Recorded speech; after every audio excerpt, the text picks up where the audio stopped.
dire qui veut l'acheter. J'aimerais bien accueillir quelqu'un qui veut acheter la console, là, qui voit pas le problème avec le prix. Kizame, tu veux l'acheter? Mosquito, tu veux l'acheter? Ok, très bien. Attendez, je vous fais passer alors. Je vais faire passer 2 pour le prix d'un. Attends, il est où Mosquito? Il est là. Bonsoir Kizame, comment vas-tu? Et bonsoir Mosquito. Très bien, toi aussi. Alors vous êtes 2 pigeons Nintendo, c'est bien ça? Alors, ne me dis pas que je suis un pigeon DG. Alors, je vous ai écouté parler là pendant 15 minutes. Oui. Avec Olivier. Ton pote Olivier B. L'impression, j'ai entendu beaucoup de termes. J'ai entendu rendu graphique, upscaling, autonomie, 4K, 120 FPS. J'ai entendu beaucoup de termes techniques dans votre discussion. Mais j'ai pas entendu le terme jeu vidéo. Voilà, j'ai pas entendu parler de jeux vidéo. Ah si, bah on a parlé de Mario Kart World, on a parlé de Donkey Kong, on a parlé aussi des jeux multi, parce qu'après il faut dire que Nintendo a pas présenté beaucoup de nouveaux jeux. C'était essentiellement des jeux du passé qui ressortent en moins bien. On a évoqué tout ça. Ok, ouais, effectivement. Mais en fait, déjà je vais comparer par rapport au line-up de la Wii U et de la Switch première du nom. La Wii U, on avait quoi? On avait Zombie U, New Super Mario Bros. Wii U, Nintendo Land. C'était catastrophique. Là, c'est clair que le lancement de la Wii U était pas terrible, je suis d'accord. Voilà, la Switch 1, il y avait quoi? Des arzacs de... Bah oui, la Switch y allait, parce qu'il y avait Breath of the Wild qui sortait en cross-platform, il y avait Mario Odyssey qui est sorti, je crois, quasiment à la sortie. Mais en tout cas, là, sur cette conférence, on a du Donkey Kong Bonanza, donc un nouveau Donkey Kong en 3D. Oui. On a un nouveau Kirby Rider. Non, le Kirby, on le compte pas le Kirby, on compte pas. On s'en fout.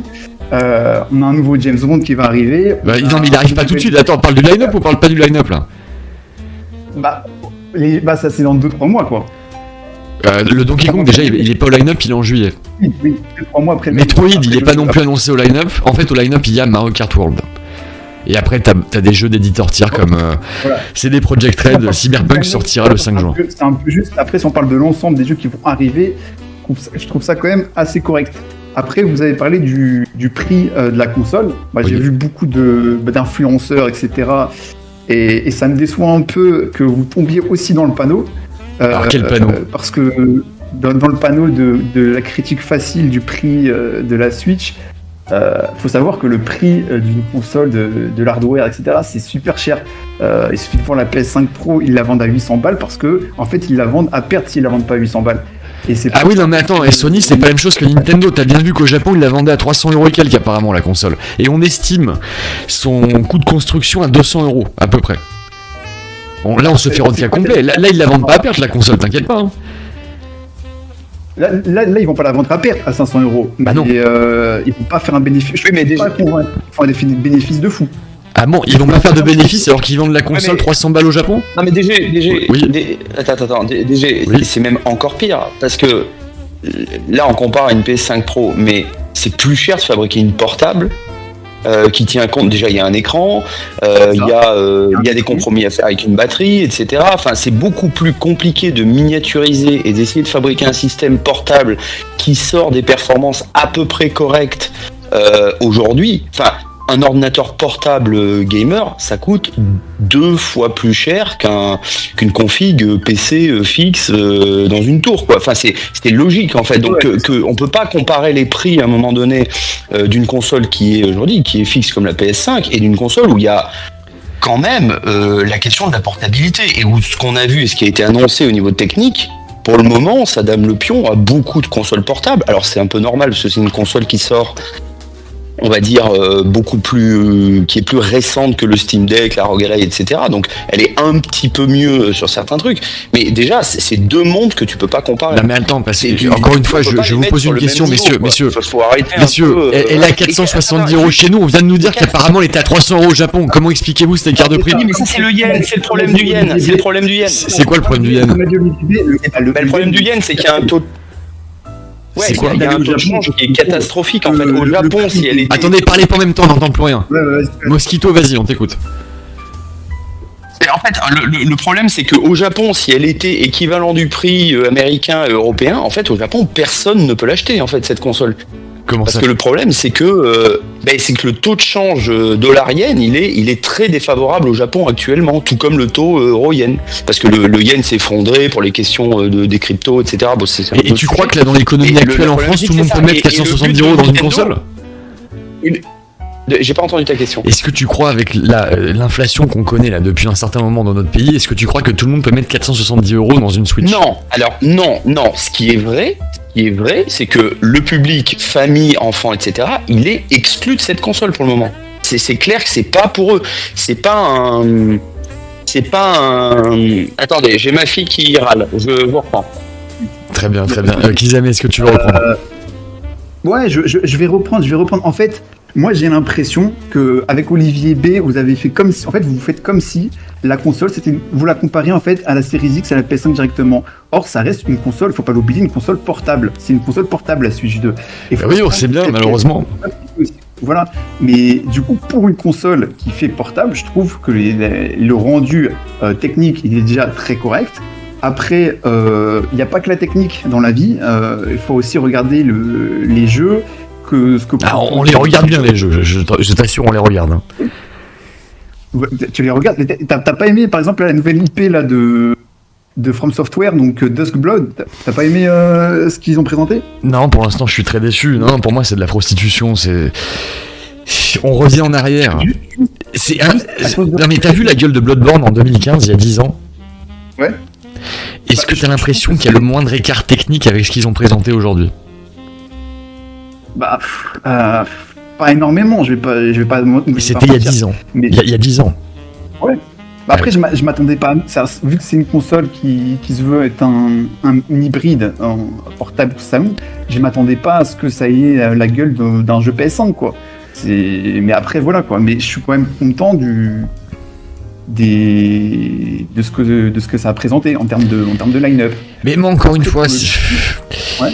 Là, parce que tu vois, au début de la conf, si vous réécoutez tout à l'heure la présentation, j'étais content qu'ils annoncent 4K, 60 FPS, voire même 101 pour certains jeux. J'étais content. Après, ils présentent leurs jeux à eux, Mario Kart World et tout, très bien. Mais après, dès qu'on passe au jeu des éditeurs tiers, on voit qu'il y a des concessions dans tous les sens, le framerate a l'air catastrophique, et comme je le dis, ça va ralentir l'industrie du jeu vidéo. Je pense que c'est un rendu provisoire, mais... Non. Oui. Ouais. Excusez-moi, ouais. je reviens. Non, en fait, ça va rien ralentir du tout, déjà, parce que de toute façon, les jeux, ils sont développés sur PC. Aujourd'hui, tu as des gammes de cartes graphiques, tu vas avoir, là, assez rapidement, les 50-60, 70, 80, 90. Donc, de toute façon, les jeux, ils sont pas forcément targetés pour la 50-90. Les jeux, ils sont targetés un peu au milieu, un peu comme pour les téléphones avec les applis, etc. Et après, là, on n'est pas au milieu, là, on est dans l'échelle basse, là. C'est le Titanic. Oui, mais on est dans l'échelle basse. Non, en fait, tu vas être au-dessus de beaucoup de portables aujourd'hui. Tu vas être au-dessus du Steam Deck. Mais les gars, moi, j'ai pas envie de jouer sur Game Boy en 2025. Comprenez? Pour moi, c'est la console parfaite. Enfin, je trouve qu'ils ont réussi le meilleur compromis entre, je veux dire, la Switch première du nom, c'était moyen en docké et c'était très moyen en portable, et ça dépend après des expériences, etc. Là, je trouve quand même que ça va être aussi satisfaisant en portable que ce que ça va l'être en docké, en fait. Moi, personnellement, je joue moins en portable qu'en docké. En docké, moi, j'ai un vidéoprojecteur 4K top niveau. Je suis content d'avoir une console qui va enfin me sortir un signal. Ça sera pas du 4K natif. Il y a aucune console aujourd'hui qui fait du 4K natif, même chez Sony ou voilà. C'est forcément un 1440 qui est remonté maintenant avec les technologies, puisque la plupart des cartes graphiques, elles sont basées aujourd'hui maintenant plus sur ce qu'on appelle la rasterisation, c'est-à-dire la puissance brute qu'elles ont au niveau composants, puces, etc. mais sur une base de puissance brute qui est augmentée par des technologies comme le DSS, le Multi-Frame Generation, etc., etc. Donc moi je trouve qu'ils ont trouvé un bon compromis sans exploser le budget. Attends, alors Mosquito, j'ai plusieurs questions pour toi. Tu vas prendre la Switch 2 Day One, j'imagine. Je suis content de te parler déjà. Ah mais pareillement. Et puis je suis content de voir des gens qui défendent la Switch 2, c'est intéressant. Donc première question, est-ce que tu prends la Switch 2 Day One? Oui, moi je vais prendre je prends la Switch de Day One. Voilà. Alors, deuxième question, est-ce que tu vas prendre des jeux d'éditeurs tiers? Est-ce que par exemple tu vas prendre Cyberpunk, Elden Ring, etc.? Non, je les ai sur PS5. Les ai sur PS5, mais tu vois, j'ai un collègue qui les a pas et qui se dit, bon bah 60 balles pour Elden Ring en ayant le DLC et le jeu qui est, j'ai envie de dire, complètement fini, débugué, etc. Bah ça l'intéresse en fait, c'est-à-dire que et puis ça l'intéresse d'autant plus que lui. Attends. Ouais, exactement, ça l'intéresse d'autant plus qu'il se dit, bon bah moi j'ai quand même une composante portable où bah je joue un peu machin parce que j'ai des enfants, je dois attendre qu'ils se couchent, machin truc, donc c'est pratique. Et du coup, il y a des jeux qu'il envisage plus maintenant sur la Switch, quitte à perdre un peu en qualité. En fait, moi je pense que c'est pas valable que dans le jeu vidéo, mais en fait la question de la technique, de toute façon, on est arrivé au bout du bout du bout. Je pense pas qu'on puisse aller plus loin, on va pas aller vers du 6K, du 8K, du machin. Attends, juste DG. Et il y a des gens qui vont accepter, déjà qui font pas la différence, tu leur mettras la version PS5 et la version Switch, et ils diront, bon, oui, c'est peut-être pas aussi fin, machin, mais bon, moi je vois pas une énorme différence. Si tu veux, parce que faut avoir l'équipement. Je comprends ton argument, mais non, mais je sais qu'il y a aussi des gens qui voient pas la différence entre Flunch et un resto étoilé. Mais bon, au bout d'un moment, moi j'en peux plus. Et ton pote là, pourquoi il achète pas une PS5 avec les jeux en question? Pourquoi prendre une console qui va moins bien faire tourner des bons jeux? Il a la PS5. Bah si, il a la PS5, pourquoi il veut... Attends, pourquoi il ferait le Elden Ring sur Switch 2 et pas PS5 alors? Pour la portabilité, parce que la portabilité c'est un argument pour lui par rapport à la gestion de son temps en fait. D'accord. C'est un argument pour lui par rapport à la gestion de son temps. Mais le but de Nintendo, moi je pense, effectivement il s'éloigne un peu des familles, etc., vu les tarifs, même si, donc c'est ce que j'ai expliqué dans le chat, à mon avis, c'est pour continuer à faire vivre la Switch 1 qui va être positionnée au niveau tarif juste en dessous, c'est-à-dire que t'auras pas le budget pour acheter vraiment la dernière, bah ils vont continuer à vendre la Switch 1 pendant un moment. Et la Switch 1, elle a quand même un catalogue qui est assez fourni pour s'amuser. Et une fois que la Switch 1 aura complètement disparu, on reviendra, je pense, à des tarifs sur la Switch 2 qui seront un peu plus abordables, peut-être des packs, etc., machin. Mais pour le moment, pour moi, ce direct, il se destinait aux early adopters, aux techos et aux ce qu'on appellerait les NSEX, c'est-à-dire les fans Nintendo, quoi. Pas plus. Je pense que les familles ne sont pas concernées pour le moment sur la première année. Attends, c'est grave. C'est grave que les familles soient pas concernées. Est-ce que c'est pas la majorité des acheteurs de la Switch? Ça s'appelle déjà ça s'appelle du marketing en fait. C'est qu'à un moment donné, quand tu prévois tes ventes, etc. Pourquoi Mario Kart est au lancement? Parce que c'est un gros seller en fait. C'est probablement celui qui va driver pendant toute la durée de vie de la Switch. Oui. Et le prix de 90 € de Mario Kart en physique, c'est normal? Ah non mais ça c'est une enculade. Non mais ça, je vais pas tout défendre de la Switch. Pour moi, le positionnement tarifaire de la Switch 2, il est correct. Il est un peu cher, mais il est correct. Après, t'as déjà les premiers sites marchands qui sortent les précommandes et on n'est pas à ces prix-là. On n'est pas à ces prix-là. T'as la version digitale, sans citer sur ces discounts, t'es déjà à 10 balles de moins, 10, 15, 20 balles de moins. Donc, non, c'est 10 balles, voilà. C'est 80 €. N'exagérons pas, c'est 80 minimum pour Mario Kart. Non, mais il y a un mec sur le chat qui a montré. Street Fighter, c'est 60. Oui, non, mais Street Fighter, moi je parle de Mario Kart. Demon X Machina, c'est nouveau, c'est 60. On est d'accord que Mario Kart, le prix, c'est une escroquerie. Non, oui, c'est une. Oui. Après, voilà, lâchons le mot escroquerie, merci. Ouais, non, attends, parce que si le jeu est exceptionnel, je rappelle qu'aujourd'hui, Ubisoft, ils sortent. Alors Shadow, c'était pas des super jeux récemment. T'as un jeu. Attends, DG, je rappelle que la politique tarifaire aujourd'hui des jeux, t'as un jeu qui sort édition Day One 80, t'as une édition Premium 90, et t'as une édition Deluxe à 109. 110 ou 120. Mais c'est pas la même chose. Là, on parle d'une édition simple à 90 €. Il y a rien de plus dans l'édition à 90 €. C'est une édition physique du jeu, c'est tout. Il y a beaucoup de choses de plus. On va pas comparer les versions collector avec une version simple à 90 €. C'est pas pareil. Oui, mais en fait, quand t'achètes ton Mario Kart à 90, il n'y a pas de contenu supplémentaire machin. Tout le monde a le même contenu et on te fait pas, on t'extrait pas des skins ou des trucs ou des machins. Pourquoi l'avoir mis à 90? Non. En fait, c'est l'inverse. C'est une politique. Non. C'est ça. Parce qu'on peut se dire que l'édition Smash Bros Ultimate, c'est le prix du jeu en fait. Mais c'est ça en fait, c'est le vrai prix du jeu. Après, le vrai prix du jeu, mais c'est pas normal. Je le dis, il ne sera pas à 90 € sur les sites, c'est sûr que non. Oui, mais en physique, apparemment, il est à 90 les gars. à 70 euros, c'est sera sûr. à Ce sera à 70 euros. C'est sûr. Attends, il sera à 60 où? J'ai pas compris. Où est-ce qu'il sera à 60? Pour le moment, c'est les prix de précommande. C'est-à-dire que. Exactement, c'est Discount, Leclerc, Carrefour, voilà. Il n'y a que Micromania qui va le vendre. Par contre, ça va tuer les boutiques de jeux vidéo parce que leur marge, elle est dans le prix fort. Ça, c'est clair que par contre, ils viennent de, au niveau du retail, ils viennent d'enterrer les boutiques indépendantes, les boutiques type Micromania, etc. Ça, par contre, c'est une certitude. C'est une certitude. Après, est-ce que ça parce que les Leclerc et compagnie. Imagine par exemple, moi j'ai commandé Metal Gear Snake Eater. Il est à 80, je crois, à la Fnac. Il est à 56 Carrefour. Il y a 23 € d'écart entre Leclerc Carrefour et la Fnac ou Micromania. Donc, de toute façon, les tarifs, c'est des tarifs de précommande. Pour le moment, sur le Nintendo, parce que c'est les tarifs du My Nintendo Store. Donc, c'est les tarifs où, en général, tu payes ton jeu plein tarif, mais tu as des bonus de précommande, de machin, de trucs. Xenoblade, il est à 60...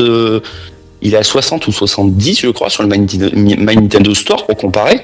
Il était à Carrefour à 45, quoi. Enfin, donc moi, je ne... attendez, après, j'attends de voir, parce que faut pas tout confondre. C'est-à-dire qu'en fait, la plupart du temps, quand un jeu sort, la première semaine, je crois que c'est que la première semaine, d'ailleurs, t'as des prix d'appel dans les Carrefour, Auchan, Leclerc, et en général, tu peux trouver le jeu 10 ou 15 € moins cher qu'il est chez Micromania. Oui. Mais au bout d'un moment, après, tout le monde se met au même niveau, et c'est le même prix partout.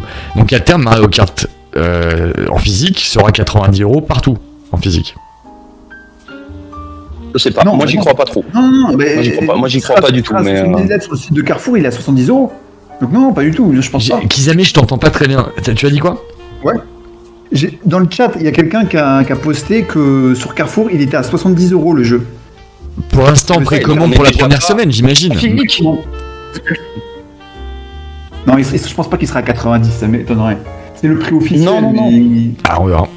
Oui, et puis DG, regarde, on a déjà des prix Street Fighter 6, ça sera à 60, 59,99. Demon Ex Machina, ça sera à 59,99. Le Bravely Default, il sera à 39,90. Alors tu me diras, c'est pas un jeu qui mérite qu'on y mette plus, mais c'est des prix MSRP. C'est comme pour les comment dire, c'est des prix conseillés, en sachant qu'en Europe, ils n'ont pas le droit d'imposer de tarifs. C'est que ça fonctionne comme ça en Europe. Ils peuvent imposer des tarifs au Japon, ils peuvent dire c'est 49 950 yens pour la Switch machin. Aux États-Unis, c'est pareil, ils peuvent imposer. Alors, il y a toute la problématique aussi, parce que c'est ce qui ressort pas mal chez les journalistes, c'est qu'en fait, avec le contexte politique actuel et le fait que Trump veut foutre des taxes un peu de partout, ils ont un peu attendu, voire ils attendent un peu le dernier moment pour donner les prix finaux des jeux et des consoles, parce que aujourd'hui c'est plutôt des prix forts parce qu'on ne sait pas comment ça va évoluer dans les 2 mois à venir, hein, parce que de toute façon la sortie sera dans 2 mois, donc c'est très compliqué aussi pour Nintendo. Ce launch il est quand même assez compliqué dans le contexte actuel, et je pense que les tarifs qui sont au prix fort et qui nous ont été annoncés, pour le moment c'est pour sécuriser, pour que dans le pire des cas rentrent quand même un peu de pognon. Écoutez, moi j'espère qu'ils vont négocier. J'espère qu'ils vont corriger les prix là très très vite et qu'ils vont faire un nouveau Nintendo Direct pour revenir sur leur connerie. Mais pareil, tu vois, la manette Pro à 90 €, c'est un scandale. C'est beaucoup trop cher. Mais c'est un scandale. Tu prends la DualSense, ça fait 60 € aujourd'hui. C'est un scandale. Mais les accessoires, on a l'habitude chez Nintendo. Ça a toujours été. C'est pas parce qu'on a l'habitude qu'il faut accepter les pratiques. Switch. Non, faut pas accepter. Après, tu peux acheter plus tard, tu peux attendre une offre, un truc, un machin. Mais par contre, ce que je voulais dire sur les accessoires, je sais plus, donc je sais pas ça va me revenir. Ouais, vas-y, Kizame, on t'écoute. Le prix correct, parce que t'as parlé, j'espère que dans le Nintendo Direct suivant, ils vont baisser le prix. Du coup, ce serait quoi pour toi le prix correct? Bah, maximum 80 € en physique le jeu, comme chez Sony et Microsoft. Voilà, on est d'accord. Mais pas plus. Mais pour le prix de la console. Ouais, donc elle est pas si. Pour le prix de la console complète, qui est vendue là à 400. Bah, la console, moi, si on me dit qu'au Japon c'est 300 et quelques, je trouve ça complètement anormal qu'on l'ait à 470 € chez nous. Je trouve ça extrêmement cher. Mais tu sais pourquoi? Non, mais c'est parce que Nintendo, leur premier objectif, c'est de conquérir le Japon. C'est-à-dire que le premier endroit où ils veulent que leur console s'impose, c'est le Japon. Ça a toujours été ça. Après, il y a 2 versions au Japon, tu remarqueras. Il y a une version à 308 et une version comme chez nous à 69 000 yens, donc ça doit faire 450 € qui est multilangue. Mais tout simplement, pour pas que les gens importent des consoles multilangues ou qu'ils importent tout simplement la console qui serait moins chère au Japon, vers l'Europe et les États-Unis. C'est pour ça qu'en fait. Oui, j'ai bien compris, mais ça prouve quand même que ça leur coûte pas si cher que ça. C'est pas une console qui leur coûte 400 € à produire, c'est ça que ça prouve. Après, est-ce que c'est pas pour le transfert de yens à euros que le prix est augmenté, plus le transport, etc. Je sais pas. Mais. Bah écoutez, si quelqu'un a une explication là-dessus, moi je veux bien, mais je trouve qu'il y a un écart stratosphérique. Là. Je suis très surpris. En fait, j'imagine. Par rapport à l'euro. J'imagine. Bah tiens, c'est en précommande là, ça sort à quel prix? Mais j'imagine qu'en fait, comme ça doit être produit en Chine, etc., ça doit pas être trop compliqué pour avoir des prix au Japon, pas trop déconnants. Par contre, quand ça rentre en Europe et que ça rentre aux États-Unis, et encore aux États-Unis, méfiez-vous, parce que les prix qu'on nous a donnés de 450 $ ou je sais plus 449 $, c'est avant les taxes qu'ils payent au moment où ils passent en caisse. Donc ça va. En fait, à part le Japon, l'Europe risque d'être l'endroit où, que ce soit la console ou les jeux, ça va coûter le moins cher en réalité. Bien messieurs, au-delà de ça, est-ce que vous êtes satisfait de la conférence qui a été présentée, les jeux? Je vous laisse en débattre là pendant 5 minutes, je reviens tout de suite, je vais me faire un petit café, je vous laisse les rênes du chat les gars, ne déconnez pas, j'arrive. Ok. Pour regarder le chat. Bah, écoute, moi je suis satisfait, plutôt satisfait, après ça aurait pu être mieux bien sûr, mais en termes de jeu... je trouve dans mon bingo, il y avait 20 à 30 jeux tiers. Donc pour moi, de toute façon, Nintendo a pas forcément, parce que leur but c'est d'avoir un calendrier qui soit équilibré, c'est-à-dire à peu près une sortie d'un jeu majeur chaque mois, tout au long de l'année, voire même un peu plus, parce que quand t'as des jeux qui sont pas forcément du même genre, tu peux en sortir plusieurs un même mois, etc. Donc je pense qu'ils n'avaient pas d'intérêt au vu de la mobilisation des tiers qui se sont engouffrés. Enfin, on a eu quand même, par exemple Cyberpunk, c'est vraiment, je trouve que c'est un signe fort. From Software, c'est un signe fort quand même d'avoir les éditeurs tiers qui ont envie d'investir la console. Et du coup, ils n'ont pas forcément eux besoin de sortir énormément de leurs IP parce que la console, elle va être largement fournie jusqu'à fin d'année et jusqu'à Noël. Alors dans le chat on dit que t'es une IA, que l'intervenant est une IA. C'est marrant. Tout à fait, je suis une IA. Tout à fait. Ouais. En fait, je suis branché à ChatGPT et puis mon opérateur est parti boire un café. C'est ça. Non, mais parce qu'en fait, je suis dehors et je me les gèle. Ouais. Non, je disais, j'ai une voix d'IA parce que je suis dehors et je me les gèle. Ok. Mais voilà, vas-y. Mais non, moi j'ai trouvé ça plutôt cool. Hein. Non, mais Mario, honnêtement. Peut-être il manquait peut-être un Mario 3D, mais bon, après il y a eu Donkey Kong, il y a eu. C'est ça en fait. Ça me fait plaisir, personnellement. En fait, je suis un peu nostalgique, donc ouais. Pour les gens qui sont un peu fans des jeux Nintendo, la question qu'on se pose depuis la Switch, en fait, c'est qu'est-ce qu'ils vont pouvoir faire de plus sur Mario Kart, qu'est-ce qu'ils vont pouvoir faire de plus sur Smash Bros, qu'est-ce qu'ils vont faire. Enfin, ils ont tellement amené leur licence first party, j'allais dire au summum, en fait, que on se posait la question de qu'est-ce qu'ils pourraient faire plus. Et moi, j'ai l'impression que quelque part, Nintendo revient un petit peu dans la course à la puissance. En tout cas, ils font quand même une grosse mise à jour par rapport à toutes les consoles qu'ils ont proposées depuis la GameCube. Et j'ai l'impression que finalement, c'est cette espèce de latitude qu'ils vont avoir sur la technique qui va leur permettre peut-être de concrétiser des idées en fait que jusqu'à présent, ils auraient été incapables avec le hardware sur lequel ça tournait. Parce que quand je vois Mario Kart, faut arrêter entre guillemets les conneries de dire ouais c'est un jeu, ouais c'est moche, c'est comme Mario Kart 8. Ouais mais enfin déjà il y a des gameplays qui sont derrière le fait de pouvoir changer. Alors, mais il n'y a pas seulement ça, même techniquement c'est faux en fait. Il y a toute une chaîne YouTube d'un dev en fait qui explique, qui dit ça t'es gourmand en ressources, ça c'est pas possible de le faire machin, ça il faut tel truc machin. Je veux dire Mario Kart 9, le jeu on aime pas après la DA etc. Techniquement, c'est un jeu next-gen. Que ça plaise ou pas aux gens. C'est pas... moi, j'ai fait The Last of Us il y a pas très longtemps. Oui, c'est pas des textures ultra réalistes, machin, etc. De toute façon, c'était pas le... C'est pas le j'allais dire... le même style de jeu, mais après, c'est sûr qu'il y a des concessions, quoi, par rapport au... Le hardware est aussi puissant que peut être une PS5 et tout. Ouais, mais ils ont fait des concessions sur la puissance, c'est sûr. Ils ont fait des concessions, mais pour le portable, de toute façon. Ouais, c'est ils peuvent pas être, ils sont pas stupides. Ils peuvent faire une console de salon du même niveau que la PS5 4 ans après. Bien sûr. Mais largement. Mais c'est un choix en fait. C'est un choix. Mais ils essaient d'embarquer tout le monde, c'est-à-dire parce que là en fait, pour moi, ils attaquent de front à la fois Microsoft et Sony sur leur console de salon, parce que mine de rien, le gap s'est considérablement réduit sur ce marché-là. Et de l'autre côté, ils se positionnent en portable comme étant un acteur qui va être solide sur la question portable, parce que ils sont déjà dans une concurrence où ils ont ouvert un marché avec les Steam Deck, les Roguelite, la Logitech, etc., etc. Et Sony et Microsoft préparent une portable aussi. Donc, je pense qu'on rigolera bien de tout ça dans 2-3 ans, quand Microsoft et Sony peut-être présenteront leur console portable, et on se rendra compte que techniquement, c'est pas de la PS5 Pro, ou de la PS6 ou de la PS7, parce qu'il y a des compromis et c'est compliqué de faire rentrer techniquement les consoles actuelles dans un format portable.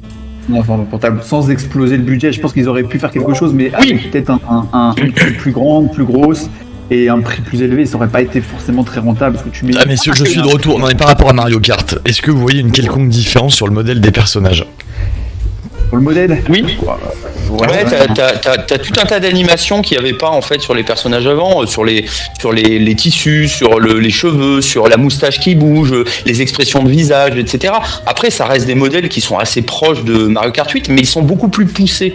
J'ai l'impression que c'est exactement les mêmes, même le contour. C'est pas propre. Ouais, mais DG. Oui, mais en fait, je voulais dire un truc par rapport à ça.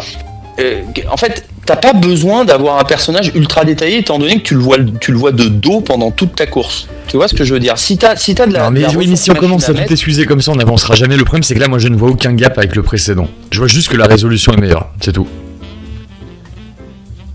La résolution est meilleure, le framerate a l'air meilleur, tu peux jouer à 24 alors qu'avant c'était la moitié. Au niveau lumière, etc., c'est quand même... il est beau le jeu, quoi, en termes de le jeu est propre, mais moi je sens pas du tout le gap par rapport au jeu précédent. Je sens pas l'effort. Gap, en fait, de toute façon, après DG, il y aura plus de gap, c'est fini en fait. C'est comme ça en fait. Bah oui. Non mais les gars, il y aurait un gap si Nintendo nous offrait une console qui a vraiment de la puissance. Puis pour moi, le problème, de toute façon, c'est ce que je pensais déjà avec la première Switch, c'est ce concept du hybride. Ça les maintient en arrière. C'est-à-dire qu'ils sont obligés de faire plein de concessions pour que ça tourne en mode portable. Oui.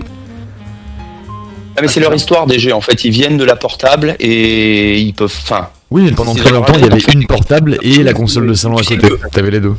Ouais, mais tu sais qu'au Japon, de toute façon, c'est principalement un marché portable, en fait, pour des questions d'espace de vie, etc. Donc, et je redis, comme le Japon, c'est quand même le premier marché qui cherche à conquérir. Hein. Le but, c'est qu'ils soient les plus gros, que ce soit les consoles les plus vendues au Japon d'abord et après dans le reste du monde. Donc ça c'est leur ADN, j'ai envie de dire. Ouais, mais ça c'est pas notre problème. Nous ça nous concerne pas, tu vois. Nous on veut voir des beaux jeux, on veut voir des jeux ambitieux, on veut que Nintendo quand ils ramènent leurs IP ça soit vraiment surprenant, qu'on sente le gap avec la génération précédente. Et puis s'il y a des jeux multi sur leur console, on veut que ça soit au niveau de la concurrence. Tu vois, il y a 20 ans, quand t'avais la GameCube, les jeux multi ils tournaient super bien. D'ailleurs, moi, bien souvent, je les prenais sur GameCube. J'avais pas la Xbox, j'avais la PS2, la GameCube. Des jeux comme Splinter Cell, je les prenais sur GameCube parce que c'était la deuxième console la plus puissante après la Xbox et t'avais parmi les meilleurs portages du marché. Et on peut plus dire que c'est le cas aujourd'hui. Là, franchement, moi, jamais j'achèterai un jeu d'éditeur tiers sur Switch 2, c'est pas possible. Peut-être, mais par contre, on peut dire que c'était un flop au final en termes de vente. Oui, malheureusement, ça passe. Elle a une meilleure ludothèque. Elle a une meilleure ludothèque que la PS2, objectivement. Enfin, je veux dire. Non. La GameCube. Non. Il y a beaucoup plus. En fait, il y a beaucoup plus de jeux. Il y a beaucoup plus de jeux sur PS2 qui sont sortis parce que la PS2 a une très longue durée de vie. Mais on peut préférer la ludothèque de la GameCube. C'est mon cas. Il y a eu plein de killer apps dessus. C'était une console incroyable. Complètement. En fait, c'est proportionnellement au nombre de jeux sortis, elle est beaucoup plus qualitative la ludothèque de la GameCube que celle de la PS2. Mais après, la PS2, c'est encore une autre époque. Hein. Moi, les gens lâchaient autour de moi parce que c'était le lecteur DVD le moins cher qui en plus te permettait de jouer à la console. Donc, il faut remettre du contexte un peu là-dedans aussi, quoi. Oui, bien sûr, mais voilà, moi je suis déçu de ne plus voir le même Nintendo qu'à l'époque. attends. De toute façon, Olivier me dit, je voudrais attendez, excusez-moi. Et Olivier me dit, j'avais raison, les jeux Switch 1 adaptés Switch 2 sont à 80€. Oh mon dieu. Ah oui, en fait. moment en précommande, ouais, tout à fait. Oh la vache, ah, j'avais pas compris ça. Ah, c'est ça, par contre, ça, je suis d'accord. Mais ils seront pas à ce prix-là au final.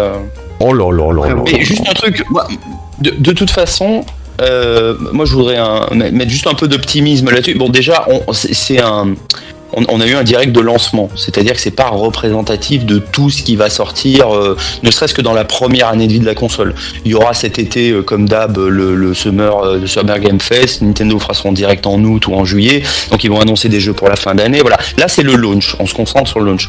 Maintenant, je pense que pour Nintendo, de toute façon, étant donné que les gens ont bien conscience que les jeux sont un peu les mêmes quand même d'une génération à une autre, avec un petit peu plus de gameplay, un peu plus fin, un peu plus machin, moi je pense que c'est la console qui, parce que techniquement elle est beaucoup plus aboutie, entre guillemets, va leur permettre aussi de libérer une bonne partie de la créativité, surtout auprès des devs. Hein. Même Kojima dit que les meilleurs devs du monde, ils sont chez Nintendo, pour proposer des expériences qui, à mon avis, vont être bien nouvelles, parce que tout le catalogue a été épuisé de toute façon chez Nintendo. Ils ont remaké tout ce qu'ils pouvaient remaker, ils ont ressorti tout ce qu'ils pouvaient ressortir. Donc moi je suis plutôt optimiste en disant cette console, ça va ouvrir vers plein de nouvelles choses. Maintenant que les gens attendent 1 an ou 2 ans, que le catalogue soit peut-être plus fourni. Ah mais ça je l'espère, Pas de souci, hein. J'espère, parce qu'effectivement ils ont épuisé tout le catalogue. Comment ? From Software chez Nintendo DG, enfin c'est quand même. Ah oui, mais moi je suis déçu du rendu du jeu qu'ils ont annoncé là. Je suis très déçu. Ouais, mais la DA elle est incroyable. Enfin, la DA est jolie, c'est From Software. La DA est incroyable. Après, bon, on commence à être habitué avec eux. Ça va être incroyable. Bah, ce qui m'aurait fait bien plus rêver, c'est un Bloodborne 2 en exclu sur PS5. En fait, Bayonetta 3, on a eu Platinum Games chez Nintendo, ils ont été bridés par la technique sur la Switch. Mais ça va clairement. Moi j'ai adoré Bayonetta 3 les gars, mais c'est pareil, c'est le regret, c'est qu'il soit sorti sur Switch. C'est un super jeu. Il est excellent, mais il aurait été tellement mieux s'il était sorti sur PS5. En fait, je pense que ce que tu préférerais, DG, c'est que, en plus finalement de la Switch, que Nintendo sortirait une console de salon, quoi. Évidemment, mais ça fait des années que je le dis, je préfère une console de salon très puissante. De toute façon, moi écoutez, je suis passé sur un PC de gamme, moi je supporte plus de pas avoir un confort de jeu maximal. Oui, combien il t'a coûté ton PC combien il t'a coûté ton PC? Il m'a coûté très cher. Alors, il m'a coûté très... Tu t'achètes combien de Switch 2 pour ton PC Alors attends, oui mais il faut que j'explique encore une fois, parce que il m'a coûté... Attendez, Kizame, ne parle pas, 2 secondes. Il m'a coûté très cher ce PC. La tour en elle-même, elle a coûté un peu plus de 2500€, et l'écran contremaître qui m'a monté le PC, il me l'a fait un bon prix. En tout, ça m'est revenu à peu près le tout 3600€, un truc comme ça, pour le tout. Donc ça fait, tu peux t'acheter 8 Switch quoi. Ouais, sauf que... il y a des gens... Attends, sauf que bon, déjà, en termes de puissance, ça explose, ça atomise 5 Switch, hein, si tu veux. Mais c'est surtout que j'ai voulu un tel setup pour pouvoir streamer, et vous streamer exactement ce que je vois moi à l'écran, c'est-à-dire du 4K 60 FPS, et pas du 2K. Là, je vous stream tout en 4K 60 FPS. C'était l'intérêt. Parce que sinon, j'aurais pu mettre seulement 1500€ dans un très bon PC. Si tu veux jouer solo, tu veux te faire plaisir, t'as pas besoin d'aller jusqu'à 2500, 3000€, tu peux mettre 1500€ ou même 1000€. Non, mais juste pour remettre encore une fois. Ouais, pour remettre un peu de contexte juste encore une fois, une des cartes les plus abordables pour jouer à peu près correctement, c'est la 9070 XT là, qui est sortie chez AMD. Cette carte, elle coûte 780 balles. Voilà. T'es pas obligé d'aller jusque-là. Hein. Bah regarde, pendant très longtemps, j'avais la 1080 Ti, j'étais très bien. 2025. Ouais, mais par exemple, là, la Switch, est au-dessus d'une 1080 Ti. Ça va être l'équivalent d'une 2060 à peu près, ce qui se dit 2060 ou 3060 en fonction de s'il y a du DLSS 2, DLSS 3 ou voilà. Mais bon, enfin voilà, c'est 470€, quoi. En fait, si tu veux, ça reste un entrée de gamme pour jouer à du jeu vidéo. Moi, je connais personne autour de moi qui mettrait même 1500€ dans un PC pour jouer à du jeu vidéo, quoi. Alors, tu fais plus de trucs sur un PC, c'est sûr. Ah bah oui, je vais pas pouvoir streamer, je peux pas vous faire des streams avec une Switch, c'est incomparable. Puis le problème, c'est que encore une fois, tous les jeux multi qui vont sortir dessus, c'est pas possible, c'est scandaleux. On le voit dans les trailers. Si déjà dans les trailers on voit les problèmes de framerate, qu'est-ce que ça va être pour le jeu final? J'imagine même pas les bugs, j'imagine même pas le nombre de problèmes. Moi, je refuse de jouer dans ces conditions. C'est pas possible de jouer dans ces conditions. Il faudra voir sur papier au moment où ça sortira. Il faudra concrètement. Enfin, je pense que Digital Foundry, ils feront des tests, etc. Moi, j'attends de voir. Pour le moment, on a vu que des images. Il faut se méfier. Il n'y a pas de souci. Non, mais je pense que c'est des images. Moi, j'attends de voir concrètement quand les jeux seront finis. Voilà, quand les jeux seront finis, patchés, etc., et qui seront prêts à sortir, on verra effectivement comment ils se positionnent techniquement par rapport au reste de la concurrence. Bah, je pense qu'ils vont très mal se positionner. Enfin, encore une fois, tu peux avoir des cartes graphiques très bien. Même la 1080 Ti que j'avais était très bien. Si tu veux jouer en 1080p, mais je faisais tout tourner en 60 à fond. Ça marchait très bien pour du 1080. T'as des cartes très abordables autour des 400-500 euros. Tu pourras faire tourner des jeux en 2K dans des très bonnes conditions. Mais là, tu vois, ok, la Switch, ils ont annoncé que ça allait être la réseau 4K avec le dock. Mais moi, de ce que je vois, c'est pas de la vraie 4K. Et j'ai très peur pour le framerate de certains jeux, qui pourtant sont des jeux qui sont sortis il y a 3, 4, 5 ans. Donc ça, c'est inquiétant. Non, mais c'est sûr que c'est pas de la vraie 4K, puisque je redis, la PS5 ne sait pas le faire et la Xbox ne sait pas le faire. Donc oui, ça va être probablement soit un 2K, soit ça sera un 1440 qui sera remonté avec les technologies d'IA, donc DLSS et compagnie, pour que ça te sorte un signal 4K, mais ça peut suffire en fait, parce que je vais pas faire un cours sur la technique des technologies sur les cartes graphiques, mais à partir du moment où tu as une base de framerate qui est correcte, c'est-à-dire à partir de 60, tu peux effectivement améliorer un petit peu tes performances. Ouais, mais c'est ce que je te dis, c'est que là, il y a beaucoup de jeux tiers qui ont été présentés. 30, ça serait impossible. Bah, il y a pas mal de jeux tiers qui ont été montrés, on n'est même pas en 60. Ouais, je sais même pas si on est en 30. Donc c'est très inquiétant. Tous les trailers sont en 60 DG. Ah bah c'est pas. Les trailers sont en 60. Non, en fait, la diffusion, c'était en 4K 60 FPS de la conf. Sur YouTube, je te parle. Non. Après, quand ils ont uploadé les trailers à part entière. Regardez. Ouais, exactement. Ils les ont uploadés un par un. Et tous les trailers sont en 2160p 60 FPS. Oui, mais ça veut rien dire. Non, mais ça veut rien dire. Je peux vous exporter n'importe quoi en 4K 60 FPS.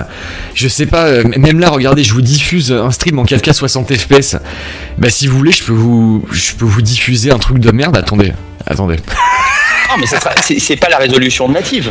J'ai pas dit que c'était la résolution native. Je te dis que avec les outils qu'il y a sur cette console-là, les jeux vont être remontés jusqu'à, en tout cas pour le FromSoft, pour le Mario Kart, etc., en 2160, 60 FPS. C'est ce que les trailers, ils ont été uploadés comme ça, donc ils ont été capturés comme ça. Voilà, les trailers ont été. Voilà, par exemple, là, regardez. Je vais vous diffuser en fin d'exercice. Là, c'est Bayonetta 3, le trailer qui était sorti il y a quelques années.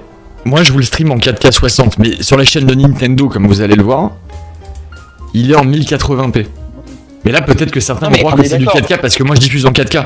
Ce que je veux dire, c'est que là, ce qu'on a vu de certains trailers, peu importe que ça soit indiqué 4K 60 FPS sur le stream, ou même là sur les vidéos uploadées à part entière, on voit bien qu'il y a une chute de framerate. On le voit au niveau des images, il y a une perte. Sur Elden Ring, moi, ça me saute aux yeux, je l'ai fait dans tous les sens. Je le vois. Donc, Elden Ring, oui, il est moins beau que sur PS5. C'est pas juste moins beau, c'est le framerate qui fait très peur. Donc vous verrez, moi j'ai très peur, les gars. Non, parce que je pense. Oui, tu parlais à un moment donné d'une séquence à 15 FPS. Je pense que c'est un ralenti en fait. Je pense que le trailer, ils ont voulu ralentir le départ du cheval là sur la route. Je pense que c'est un ralenti et qui passe très mal. Mais bon, après on verra si. On verra. Écoutez, après on verra. Moi, ce qui m'intéresse surtout, c'est Cyberpunk à la sortie parce qu'il sera présent au lancement. J'ai très hâte de voir dans quelles conditions il tourne. Pareil. Moi aussi, parce que je l'ai fait sur PS4 et PS5, et PS4, il a l'air mieux que sur PS4 quand même, faut quand même pas déconner. Quoi. Il a l'air niveau PS4 Pro. On va voir, les gars. Moi, je suis très curieux. Je regarderai les analyses de Digital Foundry. Mais moi, ce qui me fait peur, encore une fois, on est déjà en 2025, donc la console sort dans 2 mois. Les jeux vont continuer à évoluer. Il y a GTA 6 qui sort en fin d'année. La Switch 2, pour moi, elle est déjà périmée. C'est déjà une console du passé. Dans 2-3 ans, la console, mais qui va encore y toucher pour les jeux multi? DG, c'est une console du passé. Ça, je suis pas d'accord.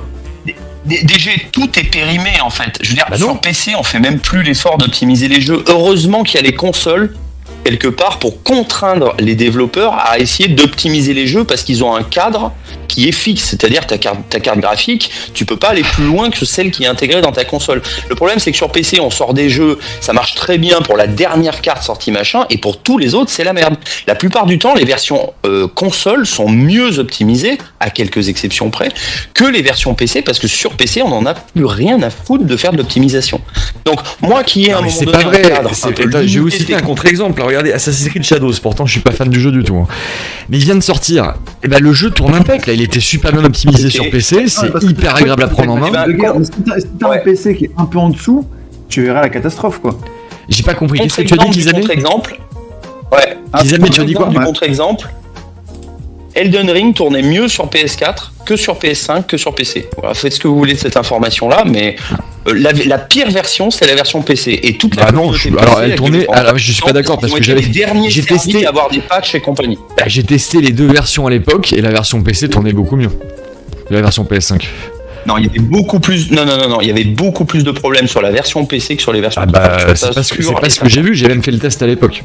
Je vous invite à regarder le test que j'ai fait, c'était en direct de la version PC, et je peux vous dire que c'était quand même autre chose que la version PS5. Mais là, je vais vous montrer, les gars, pour ceux qui ont loupé le stream, je vais vous remontrer la gueule de Assassin's Creed Shadows, qui est un jeu qui vient de sortir, bon, qui est vraiment pas génial pour moi. Je vais aller réécouter le live que j'ai fait dessus. Mais tu vois, techniquement, là, moi, je peux plus revenir en arrière, en fait. Quand je vois un rendu comme ça, je ne peux plus revenir sur une console comme la Switch 2. La Switch 2, je vais la prendre pourquoi? Pour vous la montrer objectivement, pour tester les quelques exclus qu'il y aura, comme Donkey Kong Bonanza, Metroid Prime 4, etc. Mais ça sera tout. Après, ça sera rideau. Je pense que la console, elle va très très vite être vendue. Je vois pas la plus-value, puis je vais jamais l'utiliser comme console pour jouer aux jeux multi. Des tiers, je veux dire. Après, je sais plus qui disait ça, mais effectivement, les premiers jeux qui vont sortir vont pas forcément tirer le plein potentiel de la console, comme chaque fois qu'il y a un lancement aussi. Maintenant, jamais du niveau d'un Shadow, enfin, un jeu comme Shadow pourra jamais sortir sur Switch 2, peu importe que il est déjà en rumeur depuis un moment, Shadow, de toute façon, sur Switch 2. Ah, peut-être qu'il pourra sortir, mais on verra la gueule du jeu, les mecs, on va rigoler. De la version PC de DG, par exemple. Bon voilà, regardez, là je suis sur Assassin's Creed Shadows, donc là vous avez de la chance, je vous le stream en 4K 60 FPS. Donc là, ce que vous voyez à l'écran, c'est quasiment ce que j'ai moi de mon côté sur mon PC. Enfin vous voyez, moi on est en 2025 les gars. Là c'est un jeu de 2025, voilà, moi c'est ça que j'attends en 2025. J'attends pas de jouer avec une résolution fake et un framerate de l'enfer. Non mais je peux pas jouer à des versions d'OB sur Switch 2, vous voyez, quand j'ai vu ça je peux plus revenir en arrière, vous comprenez? Non mais DG, c'est normal qu'avec un PC que t'as maintenant, ça sert plus à rien pour toi de jouer au tiers sur Switch, quoi. Bah voilà. Le seul truc que tu gardes pour la Switch, c'est les first party. Bah c'est ça. Exactement. Mais je trouve que les prix sont quand même stratosphériques. Ouais, mais je redis, il y a 3130 € d'écart entre ta version de Shadow et peut-être celle qu'on aura sur Switch, quoi. Attends, j'ai pas compris, t'as dit quoi? Il y a quoi? Je dis, il y a quoi? Au resto. Non, je dis, après, entre ta version de Shadow sur PC et celle qu'on aura peut-être sur Switch 2, il y a quand même 3130 € d'écart. Voilà. Ah non, mais non, il y a 2000 € d'écart, parce que ne compte pas l'écran et compagnie. Moi, la tour en elle-même. D'accord, bon, il y a 2000 €. On a 2000. Non, mais oui, évidemment, on a 2000 €, mais parce que je stream en même temps. Parce que si j'ai pas besoin de streamer, j'aurais pu mettre 1000 € de moins. Donc, on va dire que oui, il y a 1000 € d'écart entre une bonne version stable sur PC de Shadows et la Switch 2, je veux dire. Mais la Switch 2, voilà, enfin, technologiquement, excusez-moi. Ça donne pas envie et c'est beaucoup trop cher pour ce que c'est. Sauf pour effectivement les accros de la portable. À ce type de jeu, je suis pas sûr. Mais Ouais, mais encore une fois, je pense que la Switch, elle n'a pas vocation à proposer une expérience premium sur les tiers. Elle a vocation, par contre, et c'est pour ça que les tiers se sont rués dessus, à essayer d'ouvrir un nouveau public leur licence, parce qu'ils vendent pas assez sur PS5, sur Xbox et sur PC. Je veux dire, Shadow, ça se vend quand même pas très bien. Je veux dire, 3 millions pour selon que ça devait être un carton interplanétaire, c'est pas suffisant. Donc ils vont aller glaner de toute façon sur des versions, sur des inférieures versions. Mosquito de Shadow, parce que je pense que le budget il doit être très très élevé. Bon, moi je dirais à la louche, je dirais, je sais pas, au moins 200. Enfin, ils avaient dit que déjà rien que le report allait coûter dans les 40 ou 50 millions, donc ça a été reporté de 4 mois. J'imagine que le budget est entre 2 et 300 millions hors marketing, donc ça veut dire que t'es à Enfin, il y a des pubs de partout, j'imagine que t'es à 400. Ah oui, ça coûte. Non mais attendez, mais ça c'est autre chose. Le budget du jeu, non mais c'est très cher. Puis moi, encore une fois, c'est pas un jeu que j'adore hein, du tout. Je trouve juste très beau, très bien optimisé pour le PC, donc ça c'est bien. Mais bon, la Switch 2 pour moi c'est un peu l'expérience du flunch à 500 € quelque part. Vous voyez ce que je veux dire? Ouais, mais. Oui, mais en fait, on joue aux jeux vidéo pour s'amuser d'abord. Après, effectivement, il faut pas. Tu sais, c'est comment dire, la forme ne doit pas être une barrière. Enfin, ne doit pas être un obstacle au fond. Donc, le fond, c'est que tu joues à un jeu pour t'amuser, pour avoir du fun, pour vivre une aventure, pour t'éclater avec tes potes, etc. Et la forme, elle doit être suffisamment correcte pour que ça perturbe pas ton expérience de jeu. Ah mais bien évidemment, je suis d'accord parce que tu vois la preuve avec Assassin's Creed, il est très beau, mais on se fait chier comme des rats morts. Mais on s'emmerde, alors que Mario Kart, il est peut-être moins beau que Shadow, il est même certainement moins bon que Shadow, mais je pense que ça va être des barres de fun, voilà, c'est Mario Kart quoi. C'est Mario Kart. Et la Switch, elle cherche un bon compromis entre proposer des expériences, et c'est un mot qui est revenu pendant tout le direct, c'est des expériences, des nouveaux trucs, et avoir une forme qui quand même essaie de se remettre un peu à jour par rapport à ce qui se fait aujourd'hui. C'est ce compromis-là et ce point d'équilibre, je pense que Nintendo cherche avec la Switch. Mosquito, t'as pas envie de postuler chez Nintendo France là? Non, j'ai un boulot. J'ai un boulot. Tu ferais un très bon community manager.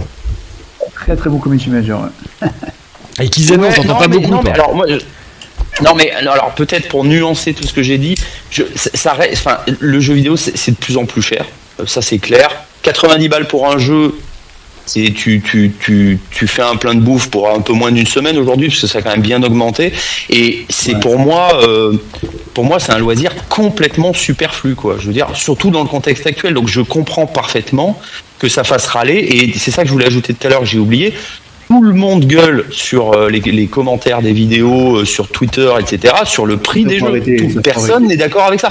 Il y a 80%, voire même 90% des commentaires qui disent que le prix des jeux est aberrant. Et je suis d'accord avec ça. Nintendo ne nous a pas habitués à ces prix-là. Oui, mais en fait, il est aberrant. En fait, c'est une mise à jour. C'est-à-dire que Nintendo, ils sont mis à jour. Non, parce que le budget de Mario Kart, c'est pas le budget d'Assassin's Creed Shadow. Tu peux pas vendre un jeu comme Mario Kart à 90 balles comme s'il avait coûté 300 millions. C'est une honte de la part de Nintendo. Donc là, je fais mon anti-community manager, mais non, c'est pas normal. C'est pas normal les prix. Après, ça a toujours été comme ça chez Nintendo. Ils ont toujours vendu cher, mais ouais, je suis d'accord. Sur le fond, oui, on est d'accord. Non, parce que 90 € pour Mario Kart, ça le met au niveau de. Je sais pas combien sera GTA 6, probablement au même prix. Tu peux pas mettre GTA 6. Alors même si GTA 6 aura un modèle économique un peu différent parce que eux ils vont gagner du pognon aussi. Tu peux pas mettre sur le même niveau et donc au même prix. Tu prends par exemple un jeu comme Star Ocean, tu vois, un gros jeu de niche, tu vois, qui vient de sortir, qui va sortir là un instant. Le budget il est évidemment très très peu élevé. Donc l'éditeur devrait pas le vendre à 70 € du coup pour toi. En fait le prix il est en fonction. Non, en fait le prix il est en fonction du potentiel d'acheteurs que tu as. Donc quand tu as des jeux RPG un peu niche, etc., en général ils sont un peu plus chers parce que tu sais que pour amortir tes coûts de développement, tu vas pas en vendre énormément. Donc forcément, ça coûte un peu plus cher. Par contre, des jeux, jusqu'à présent, les jeux Nintendo qui se vendent, il y a, je sais plus, 20 ou 30 10 million sellers, ils peuvent se permettre de les sortir à 45 € pour toucher une audience la plus large possible et faire le plus de ventes et du coup amortir le plus possible à mon leur jeu. Mais c'est une question de ça, c'est en fait le prix de ton jeu, c'est pour ça que les jeux indés sont moins chers, c'est parce que ils coûtent moins cher en développement et ils n'ont pas besoin de les mettre à 70 balles parce que il suffit qu'ils fassent, t'as des jeux, ils font 300 000 ventes sur Steam et les mecs ils rentrent dans leurs frais quoi, si tu veux. Ouais. Sur des jeux indés quoi. Bien, merci beaucoup messieurs, on va passer aux intervenants suivants. Je vous remercie, c'était très intéressant d'avoir des pros de Nintendo avec nous. Merci pour vos arguments. Et du coup, amusez-vous bien sur la Switch 2, on en reparlera. A plus. Ça roule. Très bonne soirée les gars, à la prochaine, ciao ciao. Bien, intervenant suivant.